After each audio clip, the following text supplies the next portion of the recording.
But I love his drawings and his illustrations. Now, he worked with a design group in Korea. I think he has a Korean friend, and they came up with this Nunu, this label. You know, it's funny. I'm looking at it and it's backwards, but hopefully when you see it, it's right side. It's NOU. Yeah. So, anyways, this is a series of pins, and I really like this. It's a design. Nunu is a part of Stereo Vinyls. It's a design, a kind of whimsical hip hop fashion house in Korea, and they do kind of great fashion things. Nunu is one of their lines that is all Jean Julien inspired work. You can see this sweater here is also a Jean Julien, and he loves these sort of simple kinds of faces. I'm gonna grab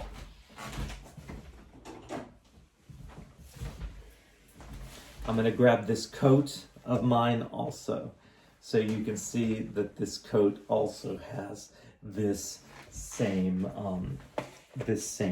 thing, and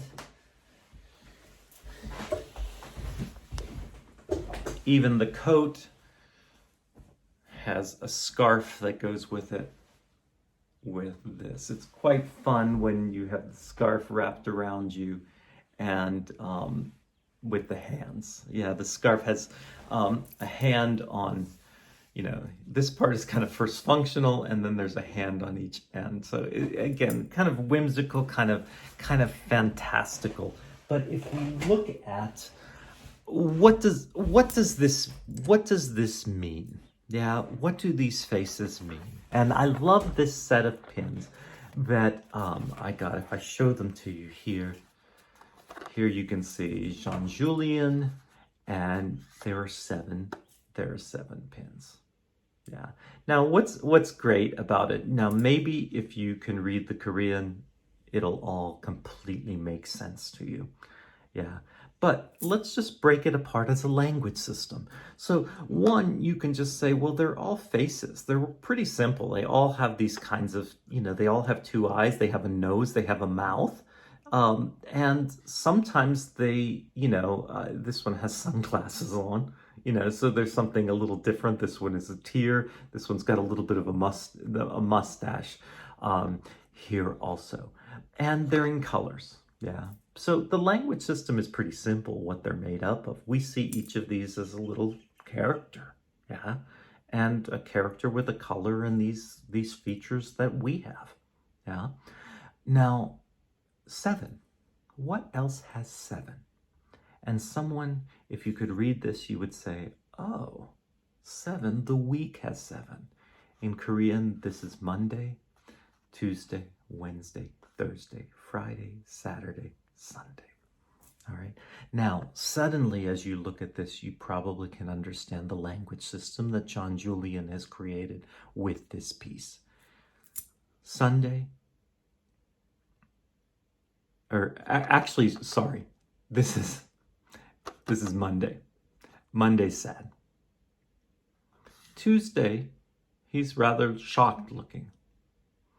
By Wednesday, it's like, oh my gosh, just swimming in the week, overwhelmed. By Thursday, it's like, well, it's not so bad. By Friday, some people could say he looks blissfully happy. Now, if you understand Jean Julien, this is the little joke of it too, is that this is how he likes to draw when someone is drunken. Yeah. In Korean, we would use the word chiada. Chiada means I'm drunken. Yeah. So Friday, he's a little drunken. Saturday, you can see he's kind of incognito. He's had a hard Friday night, and so he's got his sunglasses on. And then by Sunday, it's like, oh my gosh, it's all going to happen again, you know, with that face there. So now you're suddenly looking at this sweater completely differently. Because if you look at this sweater, what you're now seeing is that's just not two eyes, and that's Sunday. It's saying Sunday, like, oh my God, here we go with our week. So I love this because this is a mini language system. And what's interesting to me is the syntax of it. I want to leave you with that thought that when a work of art works, the syntax is somehow special. There's some device, there's a way that these things have been put together that works. Yeah. And if those of you that are choreographers in the room know that, I can come up with really interesting movements. I can come up with really interesting patterns and phrases. The next thing is, how do I put all these movements together? What is the syntax that when someone gets to it, they say, much in the same way that when you saw this, you might have thought, oh, that's cute. And then you thought, oh, that's brilliant. That's smart. There's something about that that's cool. Yeah. And that's, for me, that's the thing about syntax of understanding, is when something works, what is its syntax? I think I could teach an entire course where we just took great works of art and we took them apart and we looked at their syntax. And what are the symbols and how did the symbols come together? Yeah, but that's a fascinating thing for you to think about. So we're going to end, let me end this and let you now jump into Steve Reich's clapping music. Listen to the entire piece. Listen to how the changes happen. There's even versions out there on YouTube where you can actually see the notes as you hear it, and that might be fascinating too. So enjoy that piece, and then when we come back, we'll be into the next level, which is semantics.